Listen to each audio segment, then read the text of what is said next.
नमस्कार, आप लाइव बिहार देख रहे हैं। मैं हूं राजमोहन तिवारी।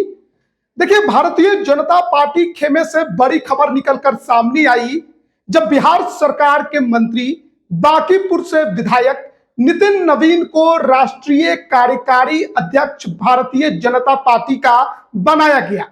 बिहार बीजेपी के लिए यह बड़ी खबर है और भी क्या कुछ इसके पीछे की रणनीति है, इसको बेहतर तरीके से हम समझेंगे। हमारे साथ वरिष्ठ पत्रकार प्रवीण बागी जी हैं।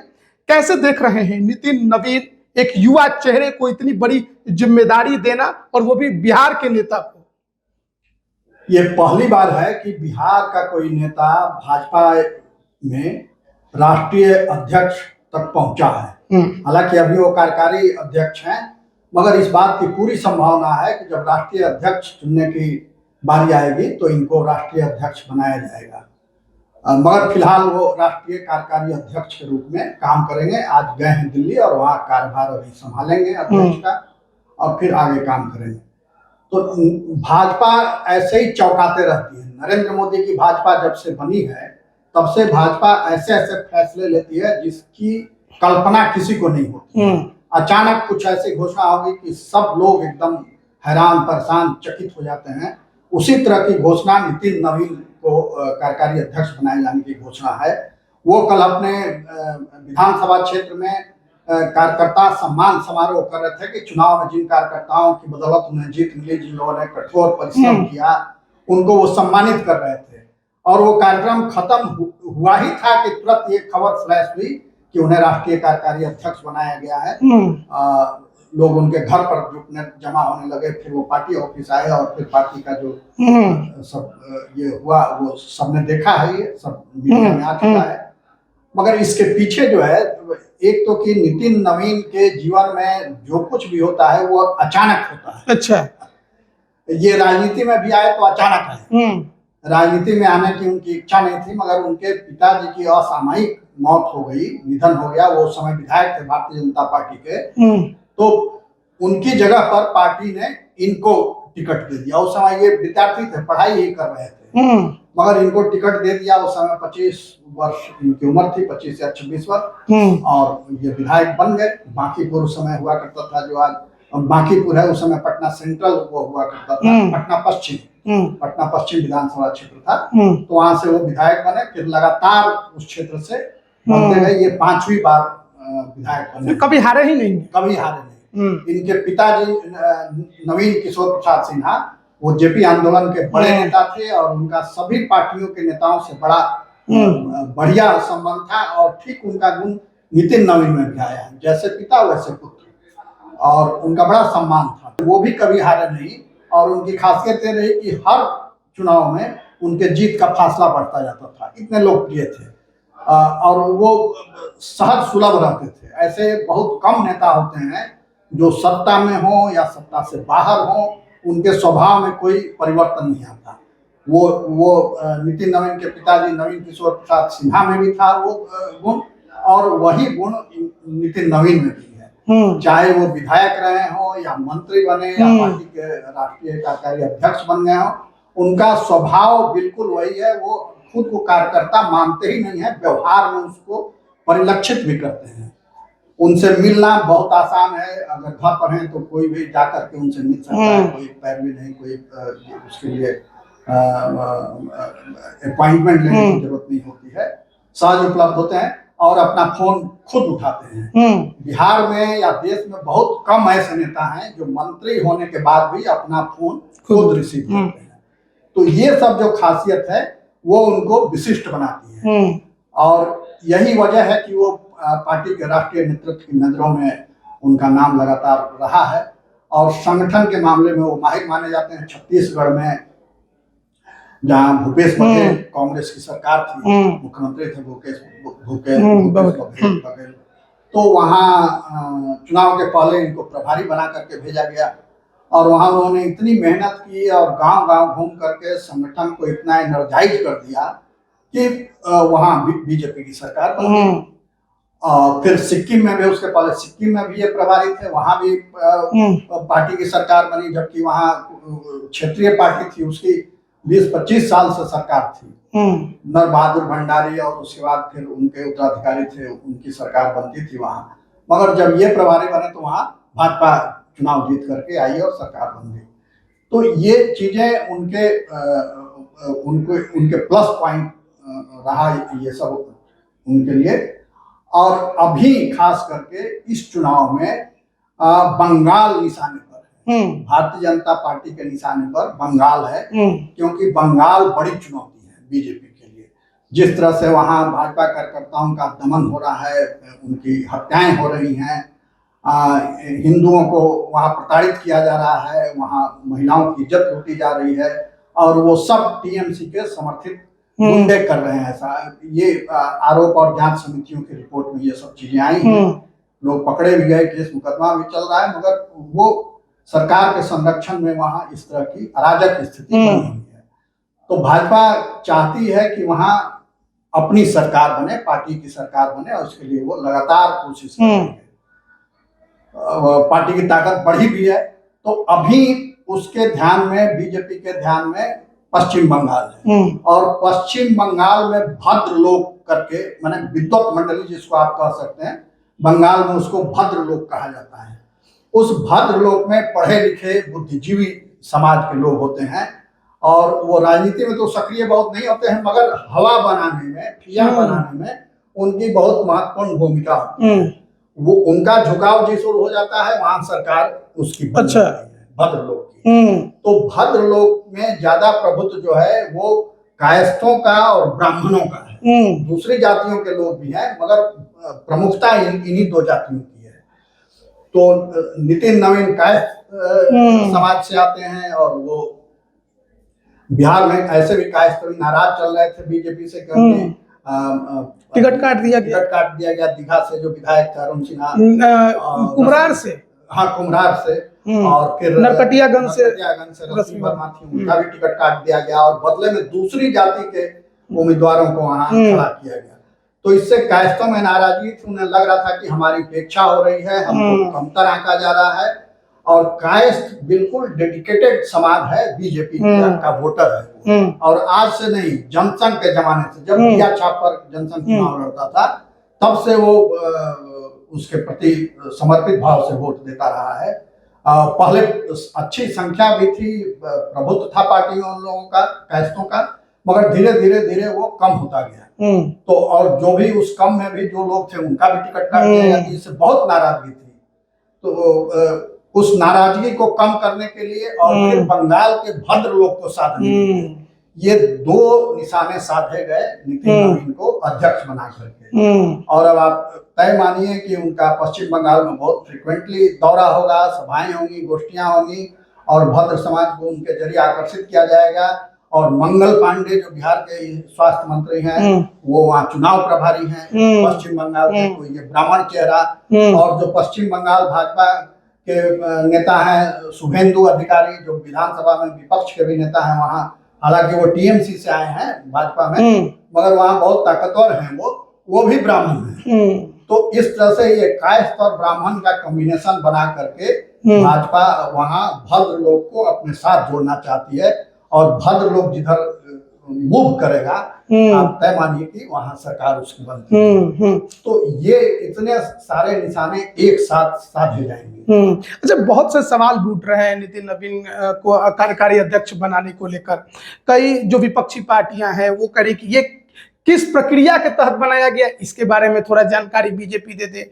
दूसरी बात यह भी है कि इसमें संघ का हस्तक्षेप कितना रहा, क्योंकि माना जाता है कि बीजेपी में कोई भी फैसला होता है तो कहीं ना कहीं पर्दे के पीछे संघ जरूर होता है। तो क्या इसमें संघ का भी हस्तक्षेप था?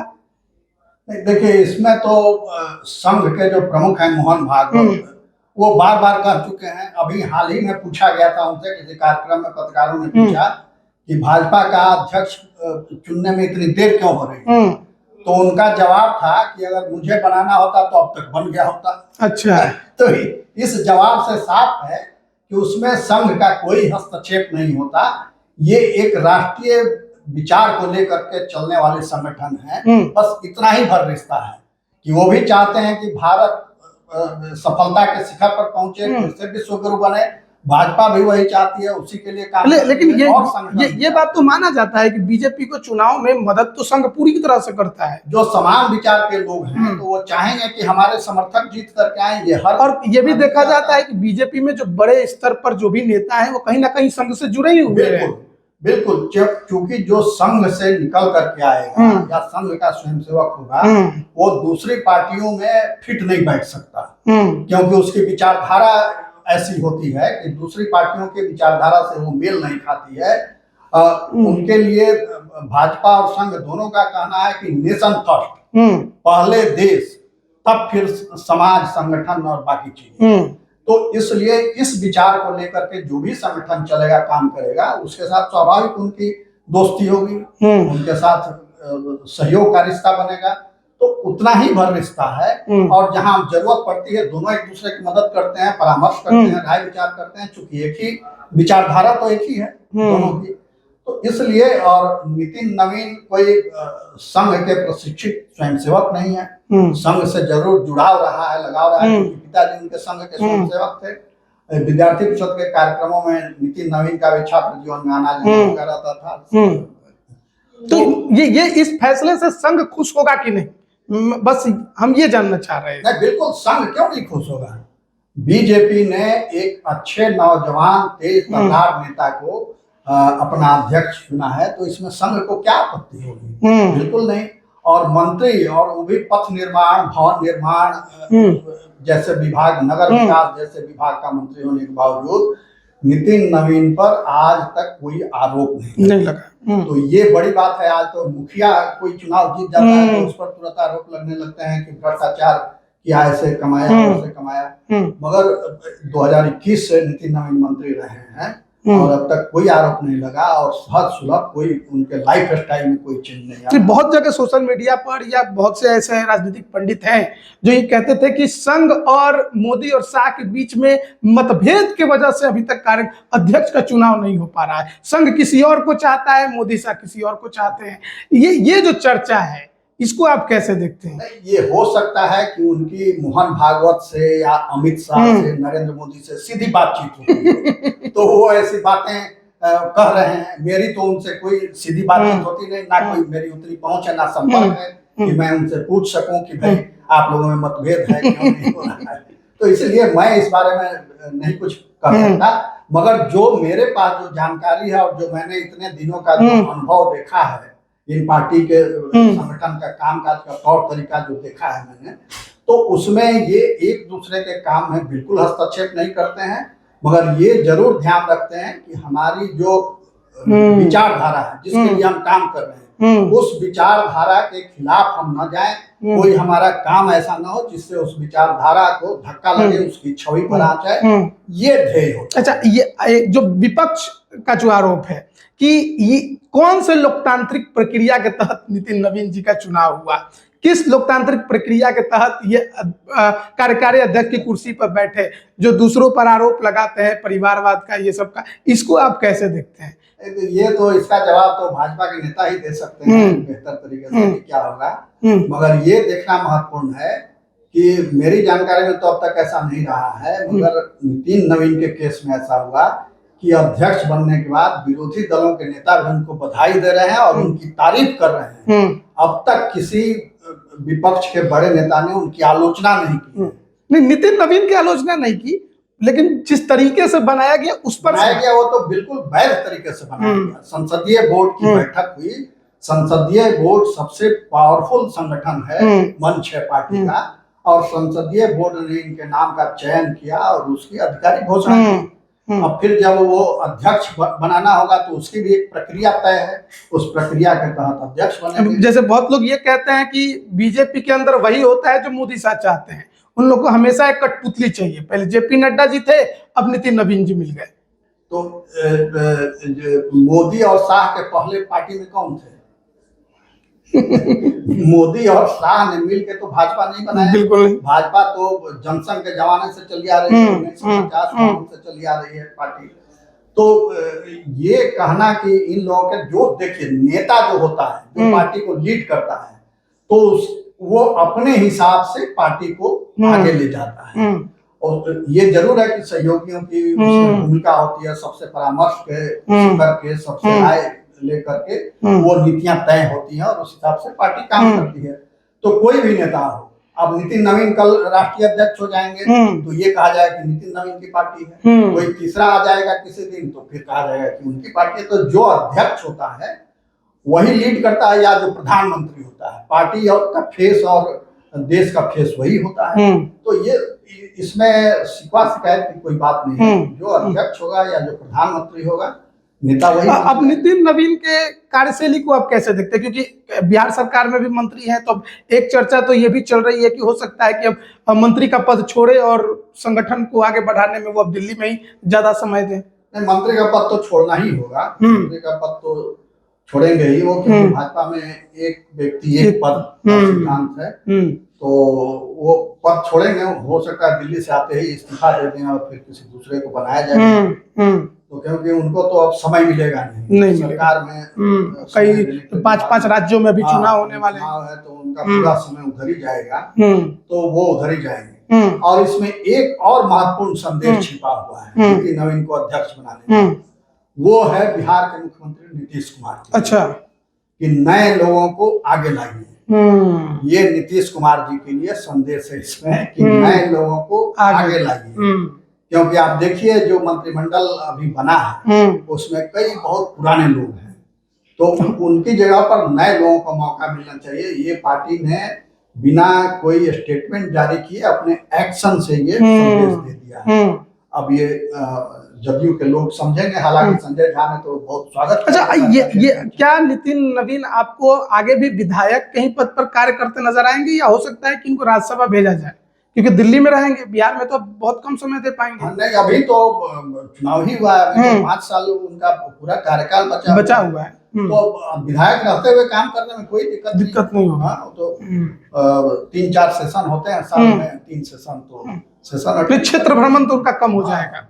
क्षेत्र भ्रमण तो पटना ही है क्षेत्र उनका, कोई सुदूर कहीं जाना नहीं है, तो क्षेत्र पटना ही है। और ये पटना के लोगों के लिए गर्व की बात होगी कि उनका प्रतिनिधि है वो राष्ट्रीय स्तर का नेता हो गया। बिल्कुल, तो ये बड़ी बात है। तो हमको नहीं लगता है कि वो विधायक। नीतीश जी भी खुशी होंगे नितिन नवीन जी से? बिल्कुल, नीतीश जी खुश होंगे। और देखिए नितिन नवीन इतने व्यवहार कुशल हैं कि उनका कोई नेता जो है वो उन नेताओं से अपने पिताजी का रिश्ता निभाते हैं। माने पिताजी के जो मित्र थे उस दौर में, वही आज बिहार को लीड कर रहे हैं। ज्यादातर मुख्यमंत्री नीतीश कुमार भी वो नवीन किशोर जी के मित्र रहे हैं, 74 आंदोलन के साथी रहे हैं। ज्यादातर मंत्री उनके साथी रहे, बहुत लोग तो उनके जूनियर रहे हैं नवीन किशोर प्रसाद जी के। तो इसलिए वो ज्यादातर नेताओं को चाचा कहते हैं, पिताजी के दोस्त के नाते। तो आप देखिएगा कि बातचीत में या सामने पड़ने पर वो चाचा कह के उनका अभिवादन करना, पैर छूना, ये सब शिष्टाचार वो खूब करते हैं। या भैया कहते हैं, नाम लेके पुकारते नितिन नवीन को बहुत कम देखा गया है। जो उनसे जूनियर होते हैं उन्हीं का वो नाम लेते हैं, नहीं तो सबको चाचा या भैया यही कहते हैं, संबोधन करते हैं। और बहुत विनम्र, किसी विवाद में नहीं पड़ना, कोई बहुत कटु बयान नहीं देना, किसी की कटु आलोचना नहीं करना। इसीलिए आप देख रहे हैं कि मृत्युंजय तिवारी राजद के जो फायर ब्रांड प्रवक्ता हैं, खूब भाजपा की आलोचना करते रहते हैं, वो भी बहुत तारीफ कर रहे हैं, शुभकामना दे रहे हैं। शिवानंद तिवारी जो अपनी पार्टी को भी नहीं छोड़ते हैं, वो उसके नेताओं की भी आलोचना करते हैं। अभी तेजस्वी को लिखा गया पत्र बहुत चर्चा में रहा है, वो भी तारीफ कर रहे हैं। वो भी नवीन किशोर प्रसाद सिन्हा जी को याद कर रहे हैं और याद करते हुए नितिन नवीन की बहुत तारीफ। बिहार बीजेपी में तो सब कुछ ठीक रहेगा, क्योंकि अब कहीं ना कहीं जो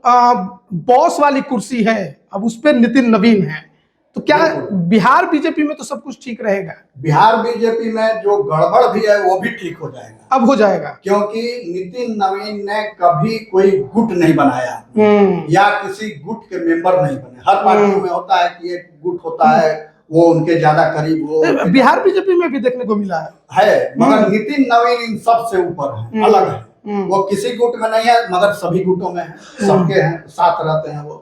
तो इसलिए जो भी विवाद भी कहीं है, हालांकि अभी कोई विवाद सतह पर वैसा नहीं है, मगर अगर मान लीजिए अंदर खाने कोई विवाद होगा तो सुलझाते उनको देर नहीं लगेगी, क्योंकि उनके साथ सभी का समान रिश्ता, मधुर रिश्ता, बहुत अच्छा रिश्ता है।